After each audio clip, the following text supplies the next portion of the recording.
Sun Pisces Moon, this is your 2019 reading.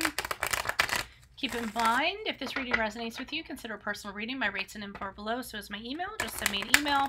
When you view it is when you're meant to see it. Doesn't matter the time of year. I'm doing them in the order of requests and comments, so post up your comments. First portion of this video, I will be reading the textbook definition of your Sun Moon sign, so refer to the source I credited below. I will lay out the main cards and we'll take a quick look at your 2019. For the second portion of this video, there will be a link to a Vimeo reading, which is below, where I have a deeper interpretation of the cards in addition to clarifiers. I'll be separating the year up into 4 different quadrants. Other things to mention, I'm on the Instant Go app if you need a quick answer to a quick question. I'm uploading my weekly quickies on Facebook and Instagram. Check out my playlist for 2018 readings. They might have rang true for you. And then I will be working on my compatibility readings and through the end of this year and into next year.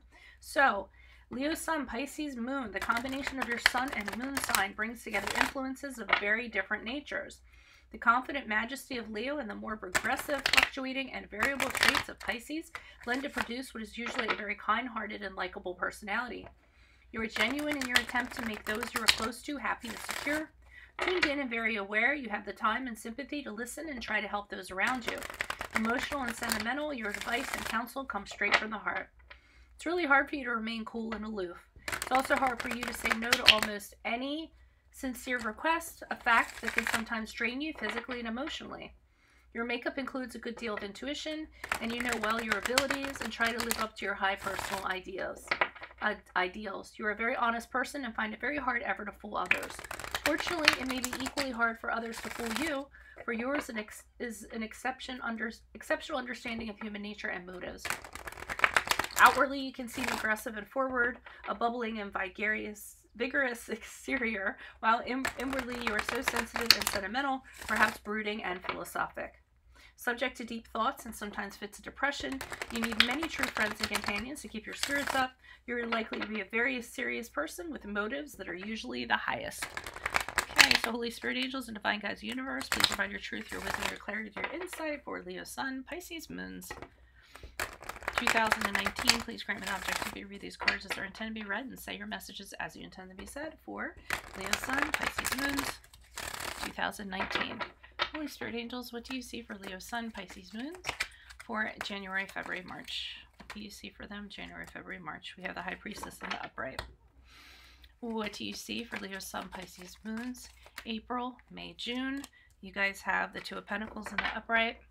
What do you see for Leo Sun, Pisces Moons, July, August, September? We have the Empress in reverse. And what do you see for Leo Sun, Pisces Moons, October, November, December? We have the Seven of Pentacles in reverse. Okay, so we start off with the High Priestess in the upright. There could be some secrets, there could be some knowledge that you don't know about, that somebody's locking up, that you aren't privy to. So that's one of the things that could be going on with that. But the High Priestess, to me, is about making choices. It can be between two paths. Always with these two columns here, the black column, the white column, I always feel like it's choosing the what's right, what's wrong, what's the path that you're going to go down. And you're not really sure.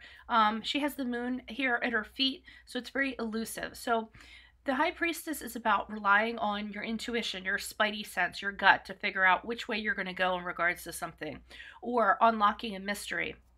You don't have the tangible, you don't have the external to rely on in regards to this, so you just have to kind of go with your gut. So in the beginning of the year, I think some of you guys are really going to be honing your intuition, your intuitive abilities, which you already naturally have because you have the Pisces Moon, and you guys are very intuitive. So you're going to be drawing on that to either make a decision or figure out what path you're going down or figure out a secret or a mystery for January, February, March. April, May, June, I see you guys working a lot, okay? The Two of Pentacles, one of the things right off the bat is having a whole lot of stuff going on, multitasking, trying to meet many demands in many arenas, and being so busy doing that, you don't have time for a personal life, you don't have room for love, you don't have room for any of that, okay?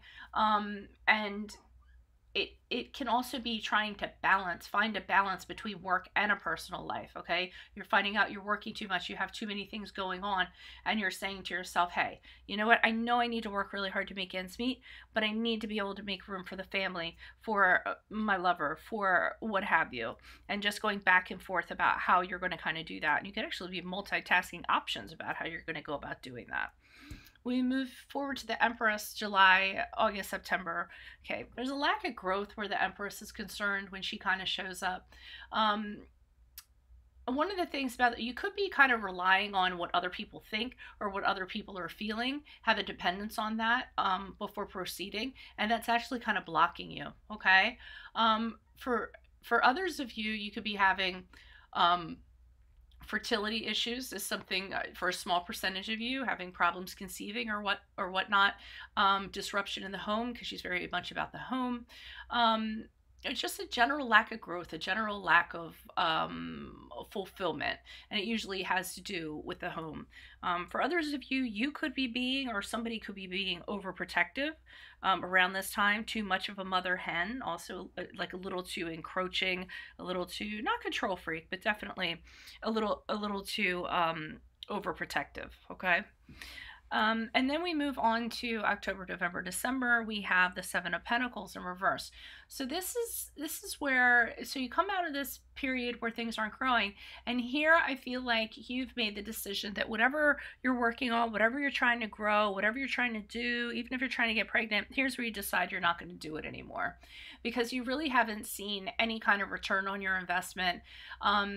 You've been working at something. To you, your energies are scattered. You don't want to put any more effort into it.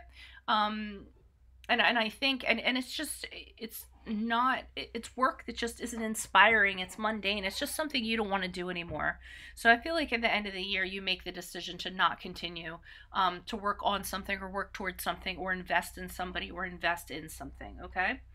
So I'm going to go ahead and continue this reading in Vimeo. Make sure you click on the link below. It will take you where you need to go. Otherwise, guys, if this resonates, consider a personal reading. And I wish you all the best in 2019. Adios. Bye.